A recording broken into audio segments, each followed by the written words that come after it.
Сотрудники и военнослужащие Управления Росгвардии по Чувашской Республике дали старт всероссийской ведомственной акции «Каникулы с Росгвардией» на территории региона. Акция направлена прежде всего на военно-патриотическое воспитание детей и молодежи, а также популяризацию спорта, активного образа жизни и подготовку ребят к военной службе. В первые дни летних каникул военный оркестр «Волжские берега» под управлением дирижера старшего лейтенанта Антона Покорского дал несколько концертов в детских садах и летних оздоровительных лагерях Чувашии.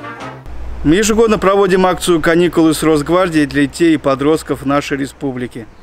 Впереди ребят ждут не только концерты военного оркестра, но и показательные выступления спецназа Росгвардии, спортивные игры, конкурсы, познавательные патриотические викторины и многое другое. Подобные мероприятия – наш посильный вклад в патриотическое воспитание молодежи. Музыканты оркестра играли для детей композиции из любимых художественных и анимационных фильмов, проводили конкурсы «Угадай мелодию».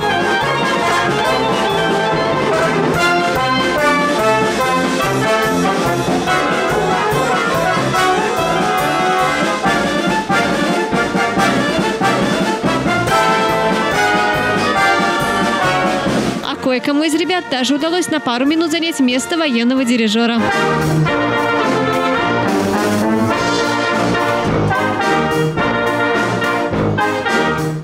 Так что впереди еще много всего интересного. Для ребят летом главное хорошо отдохнуть и провести это время с пользой.